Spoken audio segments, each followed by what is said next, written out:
قسط نمبر 4 یادیں۔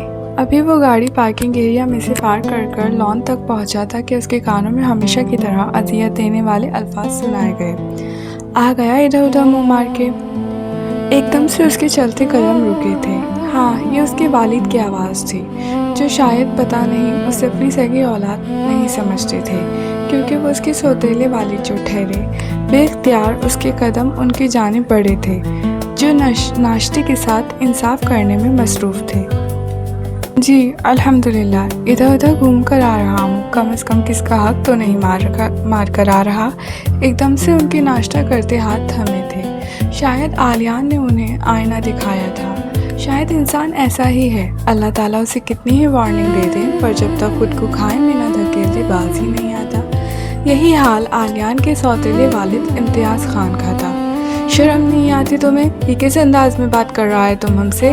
ابھی وہ اس پر تھپڑ جڑنے ہی والے تھے کہ درمیان میں بینش نے ان کا ہاتھ روکا تھا۔ وہ اس کی وہ بہن تھی جو ہمیشہ اس کے لیے دیوار بن کر کھڑی رہتی تھی۔ رہنے دے بابا، کیوں ہمیشہ آپ بھائی کو تکلیف دیتے ہیں؟ انہوں نے بیٹی سے اپنا ہاتھ جھٹکا تھا۔ وہ جیسے بھی تھے لیکن اپنی بیٹی کے معاملے میں ہمیشہ نرم رہے تھے۔ اچھا، کیسے رہنے دوں اس بغیرت کو؟ اس کی ماں تو چلا گیا لیکن اسے ہمارے سر پر مسلط کر گیا۔ ماں کی تانے ملنے پر اس کا دل چھلنی ہوا تھا۔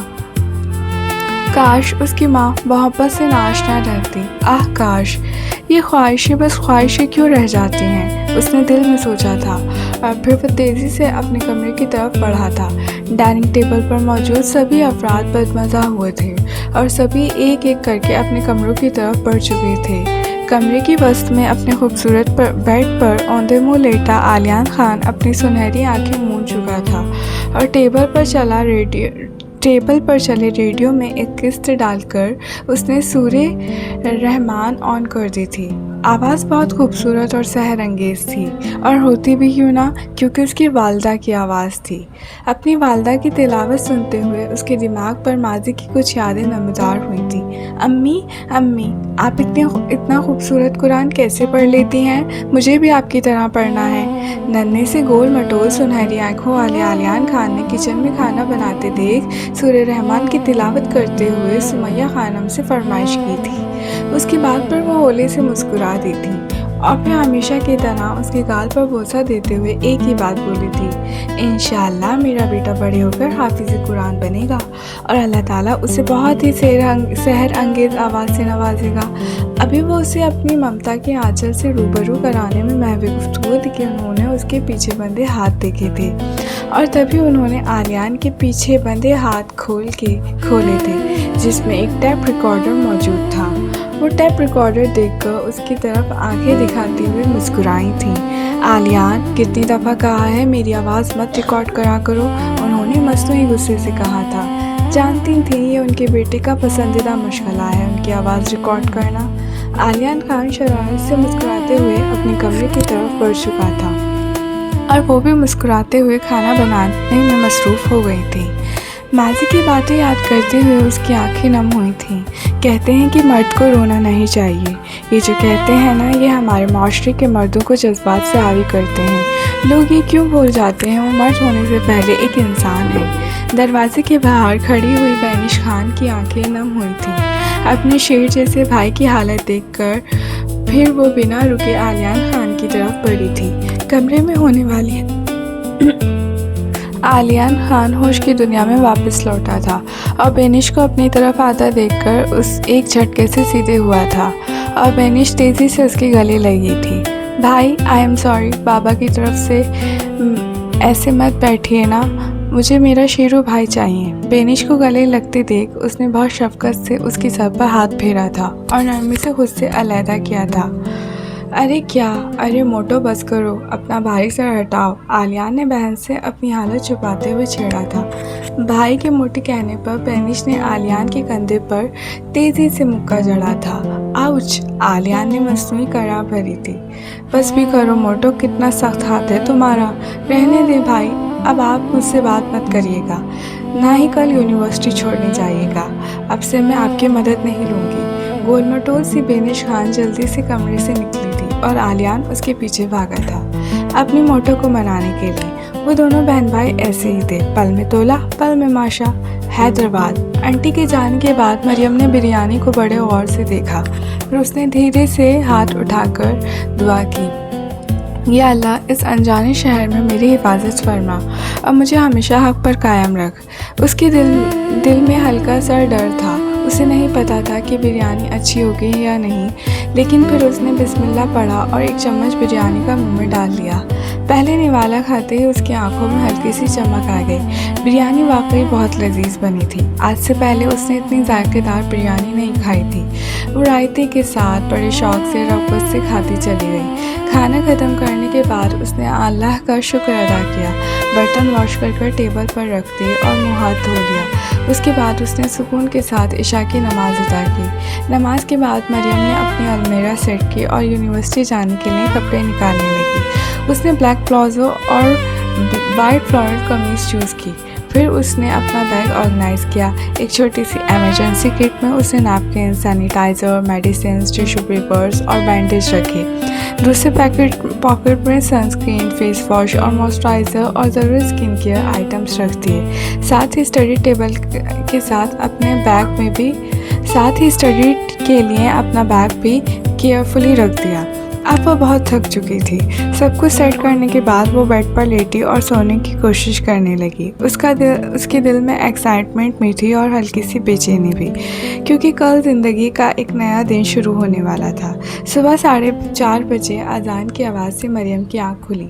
وہ دھیرے سے بیڈ سے اٹھی، اپنا حجاب ٹھیک کیا اور اذان کے وقت کامیابی اور ہدایت کی دعا مانگی۔ اس نے پاس رکھے جگ سے ایک گلاس پانی کا نکالا، الحمدللہ کہا اور پانی پی لیا۔ پھر اس نے یہ دعا پڑھی، الحمدللہ الذی احیانا بعدما اماتنا والیہ النشور۔ ترجمہ: تمام تعریفیں اللہ کے لیے ہیں جس نے ہمیں موت کے بعد دوبارہ زندہ کیا اور اسی کی طرف لوٹ کر جانا ہے۔ دعا پڑھنے کے بعد مریم المیرہ کی طرف گئی اور اپنے کپڑے نکال کر فریش ہونے چلی گئی۔ واپس آ کر اس نے وضو بنایا اور سکون اور آہستگی کے ساتھ فجر کی نماز ادا کی۔ نماز کے بعد وہ کچھ دیر اذکار کرتی رہی، پھر قرآن کی تلاوت کی اور بہت ہی خشوع اور خضوع کے ساتھ دعائیں مانگی۔ اس کے چہرے پر عجیب سا سکون تھا۔ روم کے ایک کونے میں اس نے چھوٹا سا کچن سیٹ اپ بنا رکھا تھا، وہیں اس نے اپنے لیے بلیک ٹی تیار کی، ساتھ اماں کے ہاتھ کی خمری روٹی گرم کی اور ہاف فرائڈ ایگ بنایا۔ پھر وہ نیچے قالین پر بیٹھ گئی۔ دعا پڑھ کر اس نے آہستگی کے ساتھ ناشتہ کیا۔ زمین پر بیٹھ کر کھانا کھانا اس کی بچپن کی عادت تھی، کیونکہ اس کے گاؤں کی پرانی اور پیاری روایت تھی۔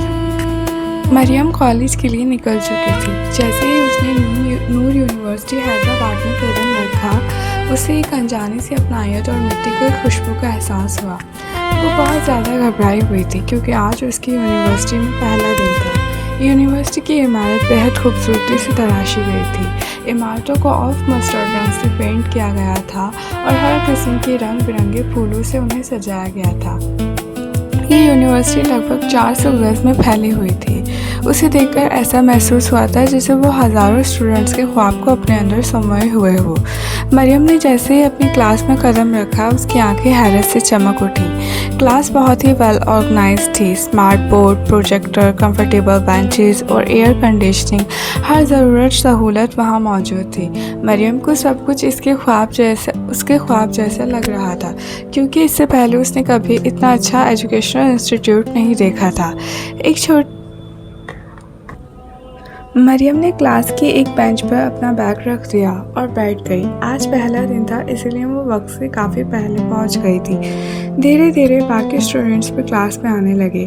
کوئی ایلیگنٹ لباس میں تھا، کوئی ماڈسٹ اور کوئی سادہ انداز میں، کوئی اسٹائلش تھا، کوئی بالکل سمپل۔ نور یونیورسٹی حیدرآباد میں ہر طرح کے اسٹوڈنٹس موجود تھے اور یہی اس جگہ کی خوبصورتی تھی۔ کچھ ہی دیر میں کلاس لگ بھگ بھر چکی تھی اور ہلکی پھلکی گفتگو کا شور پورے کمرے میں پھیل چکا تھا۔ پھر اچانک دروازہ کھلا اور ایک شخص روبدار انداز میں کلاس کے اندر داخل ہوا۔ اس کے ہاتھ میں ایموشنل انٹیلیجنس کی کچھ کتابیں اور اٹینڈنس رجسٹر تھا۔ ان کی شخصیت میں ایک الگ ہی وقار اور اعتماد نظر آ رہا تھا۔ مریم نے بے اختیار انہیں غور سے دیکھا۔ ان کا پر اعتماد لہجہ، سیدھی چال اور مطمئن چہرہ دیکھ کر اسے محسوس ہوا جیسے وہ اپنے میدان میں ماہر ہو۔ نہ جانے کیوں انہیں دیکھتے ہی مریم کی گھبراہٹ میں کچھ کمی سی آ گئی۔ آنے والی شخصیت نے مسکراتے ہوئے اپنا تعارف کروایا۔ السلام علیکم، میرا نام سر سید مدثر ہے اور میں آپ کا کلاس ٹیچر ہوں۔ پیارے بچوں، آپ سب کیسے ہیں؟ امید کرتا ہوں کہ آپ سب خیریت سے ہوں گے اور اپنے دلوں میں بہت ہی خواب لیے اس کارواں میں شامل ہوئے ہوں گے۔ یہ سفر آپ کو صرف کتابی علم ہی نہیں بلکہ زندگی کا اہم سبق بھی سکھائے گا۔ خیر، میں آپ کو زیادہ بور نہیں کروں گا۔ میں چاہتا ہوں کہ آپ مجھے صرف استاد ہی نہیں بلکہ ایک دوست بھی سمجھیں، مگر آداب اور احترام کے دائرے میں رہ کر۔ اب باری باری سب مجھے اپنا انٹروڈکشن دیں گے۔ سر کی بات ختم ہوئی تھی کہ اسٹوڈنٹس ایک ایک کر کے اپنا تعارف کروانے لگے۔ مریم نے بھی کھڑے ہو کر اپنا انٹروڈکشن دیا۔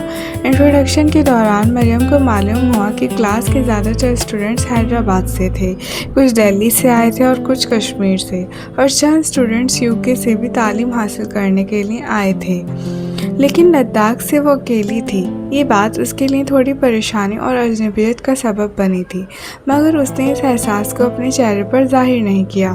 تمام انٹروڈکشنز مکمل ہونے کے بعد سر سید مدثر نے اپنا لیکچر شروع کیا۔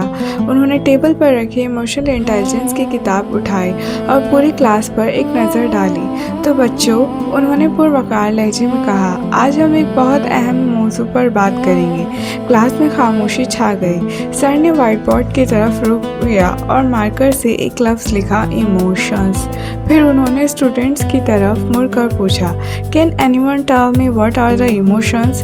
سر سید مدثر کا سوال پوچھتے ہی پوری کلاس میں خاموش ہو گئی۔ تو یہ تھا ہمارا چیپٹر نمبر 4 یادیں۔ امید کرتی ہوں یہ آپ کو پسند آیا ہوگا۔ تو آنے والے پارٹ 2 میں ایک ٹویسٹ آنے والا ہے، اس کے لیے آپ سب میرے ساتھ جڑے رہیے میری اس پیاری سی ناول نرم سی بغاوت میں، اور مجھے اس کا فیڈ بیک ضرور دیجیے گا۔ تب تک کے لیے اللہ حافظ، بائے بائے، دعاؤں میں یاد رکھیے گا۔